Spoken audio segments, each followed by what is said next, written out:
Hello friends, welcome to my YouTube channel economics BA special. आज हम लोग macroeconomics का बहुत ही इंपॉर्टेंट टॉपिक नेशनल इनकम के बारे में पढ़ेंगे, जो कि बीए सेकंड सेमेस्टर का मोस्ट इंपॉर्टेंट टॉपिक है। तो चलिए बिना देरी के टॉपिक को स्टार्ट करते हैं। राष्ट्रीय आय से आशय है किसी एक वर्ष के अंतर्गत उत्पादित समस्त अंतिम वस्तुओं व सेवाओं के बाजार मूल्य के योग से, बाजार मूल्य के जोड़ से। राष्ट्रीय आय से क्या आशय है? किसी एक वर्ष के अंतर्गत। देखिए, इसमें टाइम ड्यूरेशन काफ़ी इंपॉर्टेंट है, क्योंकि किसी एक वर्ष के अंतर ही लिया जाएगा। किसी एक वर्ष के अंतर्गत उत्पादित समस्त वस्तुओं, समस्त अंतिम वस्तुओं का मतलब होता है कि जो गुड्स कंज्यूम करने के लिए बनाई गई हो, उसमें दोबारा से कोई भी रीसेल वगैरह का सिस्टम ना हो। जैसे मान लीजिए कोई भी कपड़ा वगैरह तैयार कर लिया गया, उसके पहले क्या क्या लगा उसमें, वो सब चीज़ें काउंट नहीं की जाएगी। जो फाइनल गुड निकल कर आई है, मतलब कपड़ा, तो उसी का मूल्य को काउंट किया जाएगा कि वह कपड़ा कितने रुपए में तैयार हुआ। तो अंतिम वस्तुओं व सेवाएं वो होती है जो दी जाती है, जैसे बैंक सर्विस, ये सब सेवाओं के बाजार मूल्य के योग के बराबर होता है। इन्हें जैसे जो भी है वस्तुएं हैं, गुड्स हैं, वस्तुएं और जो सेवाएं दी गई, इनकी सबके मूल्य के जोड़ के बराबर होता है। मूल्य के जोड़ मतलब इनको मौद्रिक मूल्य जो होता है उसके बराबर होता है, इन सभी के जोड़ के बराबर। अब देखेंगे राष्ट्रीय आय की परिभाषा। ये आप लोगों को समझ में आ गई होगी कि राष्ट्रीय आय को कैसे काउंट करते हैं। जो सभी अंतिम वस्तुएं होती हैं और समस्त अंतिम वस्तुओं के उत्पादन व सेवाओं के बाजार मूल्य के जोड़ के बराबर होते हैं राष्ट्रीय आय। अब इनकी परिभाषाएं देखेंगे। देखिए, राष्ट्रीय आय की परिभाषा मुख्यतः दो भागों में विभाजित की गई, मतलब कि दो समय के अर्थशास्त्री हैं, उन लोगों ने अलग अलग परिभाषा दी गई। सबसे पहले परिभाषा दी है नव प्रतिष्ठित अर्थशास्त्रियों की परिभाषा, और उसके बाद परिभाषा दी गई है आधुनिक अर्थशास्त्रियों द्वारा। तो सबसे पहले पढ़ेंगे नव प्रतिष्ठित अर्थशास्त्रियों की परिभाषा। नव प्रतिष्ठित में देखते हैं कौन कौन आते हैं। इसमें आते हैं मार्शल, पीगू, फिशर आदि ने राष्ट्रीय आय की अलग अलग परिभाषाएं दी हैं। अब सभी की परिभाषा पढ़ेंगे। पेपर में ज़रूरी नहीं है कि आप लोग सभी की परिभाषा लिख कर आएंगे, पर अगर आप लोग सभी की परिभाषा पढ़ेंगे तो आप लोगों को क्लियर हो जाएगा कि नेशनल इनकम क्या है। तो इस वजह से, और हो सकता है कि बाई चांस एग्जाम में अलग से पूछ लिया जाए, और अगर आप लोग किसी एक भी राइटर की अच्छे से परिभाषा याद कर लेंगे, किसी भी एक अर्थशास्त्री की, तो फिर वो आप लोग पेपर में लिख कर आइएगा। उससे अच्छा लगता है कॉपी देखने में, और एग्जामिनर भी अच्छे नंबर देते हैं। तो सबसे पहले बात करेंगे मार्शल ने क्या कहा। मार्शल के अनुसार किसी देश का श्रम व पूंजी उस देश के प्राकृतिक साधनों पर कार्य करते हुए प्रति वर्ष भौतिक तथा अभौतिक वस्तुओं एवं सभी प्रकार की सेवाओं का एक विशुद्ध योग उत्पन्न करते हैं। यही किसी देश की वास्तविक विशुद्ध मतलब शुद्ध वार्षिक आय या आगम अथवा राष्ट्रीय लाभांश है। शुद्ध राष्ट्रीय आय बराबर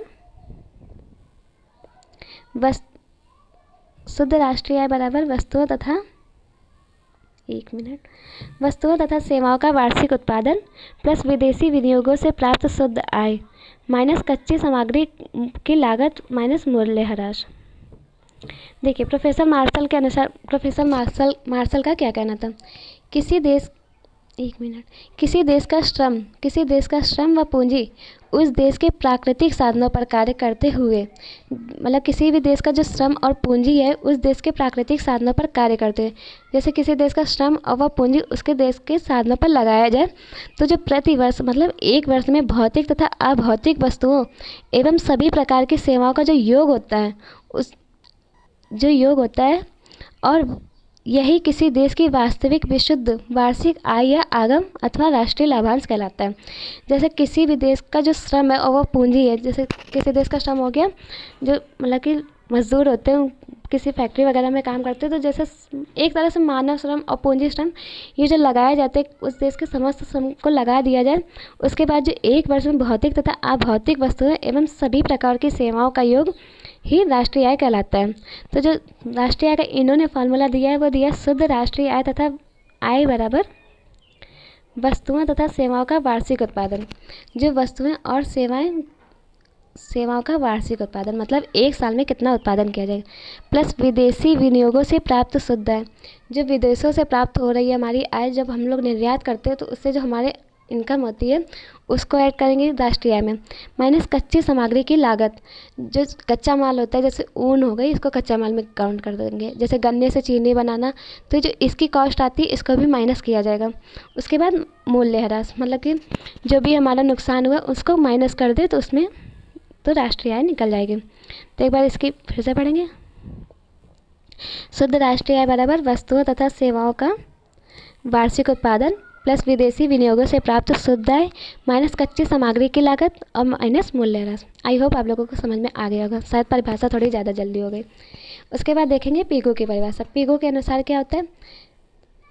पीगू ने राष्ट्रीय आय की गणना में केवल उन्हीं वस्तुओं व सेवाओं का समावेश किया है जिनको मुद्रा के मापदंड द्वारा मापा जा सके। देखिए, मार्शल ने मुद्रा से रिलेटेड कोई बात नहीं की, उन्होंने भौतिक तथा अभौतिक दोनों वस्तुओं का ये यूज़ किया है, मतलब उनको काउंट किया है।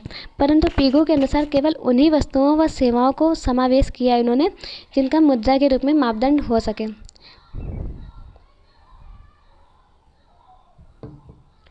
इस प्रकार पीगू की परिभाषा मार्शल से भिन्न हो जाती है। देखिए, हाँ, क्योंकि मार्शल ने मुद्रा का कोई भी यूज़ नहीं किया, उन्होंने मुद्रा से रिलेटेड कोई भी बात नहीं की, उन्होंने सभी वस्तुओं को शामिल किया है।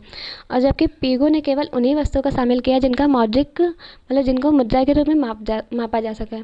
जैसे मान लीजिए किसी देश में गेहूँ का उत्पादन किया गया तो उसको मुद्रा के रूप में मापा जा सकता है। परंतु जैसे मान लीजिए किसी ने किसी की सेवा की मतलब कि उसने सपोर्ट किया किसी का, तो इन सबको मापा नहीं जा सकेगा। पीगू के अनुसार किसी समुदाय की राष्ट्रीय आय वस्तुगत आय का वह भाग होता है जिसमें विदेशों से प्राप्त आय सम्मिलित होती है, जिसको मुद्रा द्वारा प्राप्त किया जा सके, मापा जा सके।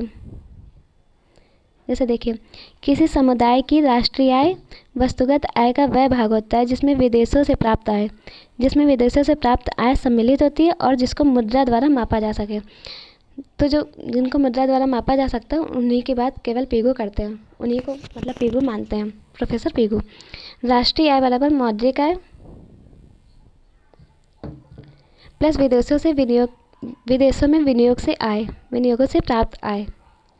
तो ये पीगू की परिभाषा थी, ठीक। उसके बाद बात करेंगे, उन्होंने मतलब केवल इसी को काउंट किया है, मौद्रिक आय को, जो मुद्रा से रिलेटेड है, मतलब जिनको मुद्रा में मापन किया जा सके, प्लस विदेशों में विनियोग से जो प्राप्त आय होती है उसको। फिशर के अनुसार, अब फिशर की परिभाषा देखेंगे, ये भी नव प्रतिष्ठित अर्थशास्त्री, ये सब अर्थशास्त्री बहुत इंपॉर्टेंट है। इन्होंने क्या कहा है?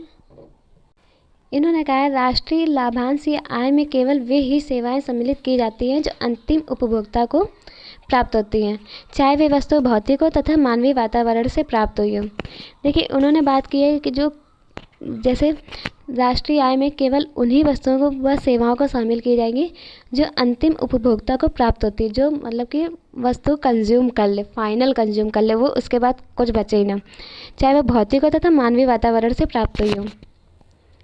जैसे मान लीजिए पेड़ से आम गिरा और किसी ने डायरेक्ट कंज्यूम कर लिया, ये अलग बात हो गई। जैसे कोई भी वस्तु बनाई गई, जैसे हम लोग किसी शॉप पर गए, मान लीजिए समोसे की दुकान पर गए, तो हम लोगों ने समोसा खा लिया, समोसा नहीं चॉकलेट का एग्जांपल लेते हैं। जैसे फैक्ट्री द्वारा चॉकलेट बनाई गई, उसको रीसेल करने की जगह हम लोग डायरेक्ट चॉकलेट को कंज्यूम कर ले, मतलब चॉकलेट खा ले, तो उसी को इन लोगों ने उसी को फिशर मानते हैं कि जो अंतिम उपभोक्ता को प्राप्त होती है उसी को ये केवल राष्ट्रीय आय में काउंट करते हैं। उसके बाद बात करेंगे आधुनिक परिभाषा की। शायद एग्जाम्पल थोड़ा गलत हो गया मेरा,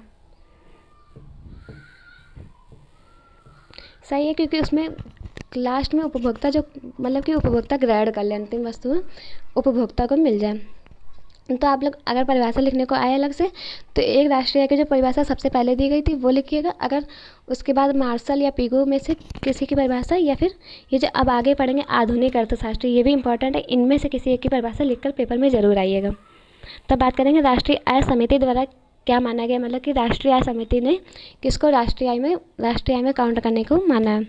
राष्ट्रीय आय समिति ने अपने पहली रिपोर्ट में कहा है कि राष्ट्रीय आय के अनुमान से बिना दोहरी गिनती की एक दी हुई अवधि में उत्पन्न की जाने वाली वस्तुओं की मात्रा की माप की जा सकती है। राष्ट्रीय आय से मतलब है, राष्ट्रीय आय समिति के अनुसार कहा गया है कि जो राष्ट्रीय आय उसमें बिना दोहरी गणना से मतलब कि अगर किसी वस्तु की एक बार कीमत लग चुकी है और उसको अगर कोई दूसरा बंदा दूसरे प्रॉफिट पर बेच रहा है तो उसको काउंट नहीं करना, केवल एक बार ही उसकी गणना की जाएगी, एक बार एक मतलब कि उसको काउंट किया जाएगा। तो एक दी हुई अवधि में उत्पन्न की जाने वाली वस्तुओं की मात्रा की माप की जा सकती है।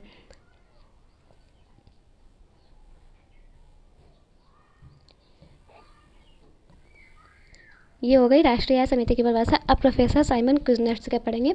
ये सभी आधुनिक अर्थशास्त्र के अंतर्गत आते हैं। राष्ट्रीय आय वस्तुओं व सेवाओं की वह विशुद्ध उत्पत्ति है जो एक वर्ष की अवधि में देश की उत्पादन प्रणाली में अंतिम उपभोक्ताओं के हाथ में पहुंचती है। इनका भी मतलब कुल मिला के ये बोल सकते हैं कि जो अंतिम वस्तुओं का उत्पादन होगा उसी को केवल काउंट किया जाएगा जो कि कंज्यूमर ग्रैड करें। उसके बाद सैमुअल्सन का देखेंगे, उन्होंने क्या परिभाषा कही है। यह राष्ट्रीय आय एक नाम है जो कि हम अर्थव्यवस्था, एक मिनट लाइन का देखेंगे। यह राष्ट्रीय आय एक नाम है जो कि हम एक अर्थव्यवस्था में वस्तुओं और सेवाओं की वार्षिक गति के मौद्रिक माप के लिए देते हैं।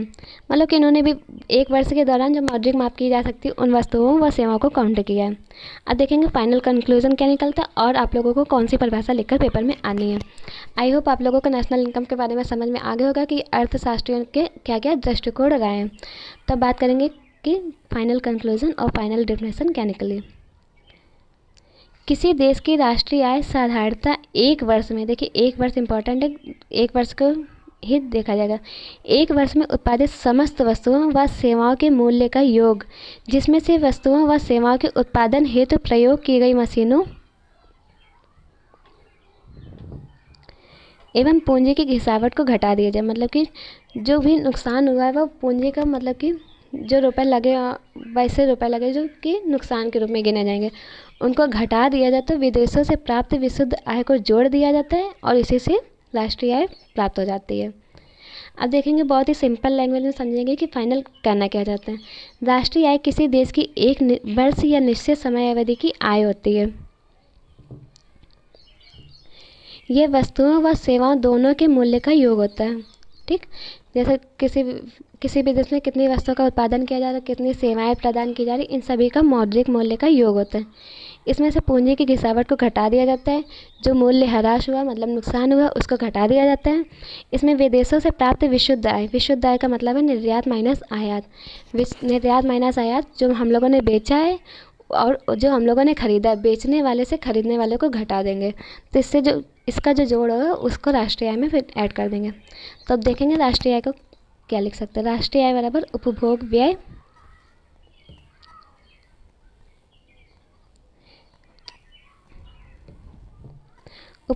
प्लस विनियोग व्यय प्लस सरकारी व्यय माइनस मशीनों का घिसावट व्यय मतलब मूल्य ह्रास प्लस निर्यात एवं आयात का मूल्य अंतर।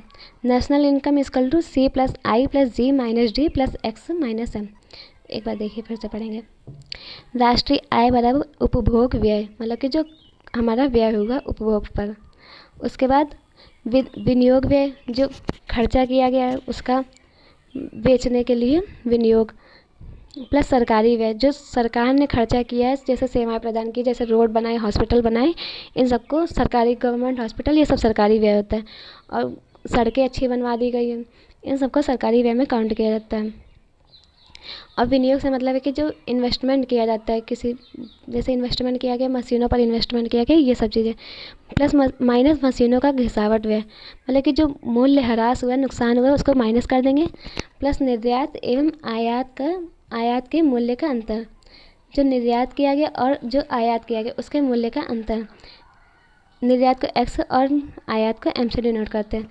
विशुद्ध आय से मतलब होता है निर्यात माइनस आयात। जैसे किसी हम लोगों ने 100 रुपये का बेचा है और 50 रुपये का ख़रीदा है, तो हमें टोटल प्रॉफिट 50 होगा, मतलब 100 में से 50 घटा देंगे, तो जो हम ऐड करेंगे उसमें केवल 50 रुपये ऐड करेंगे।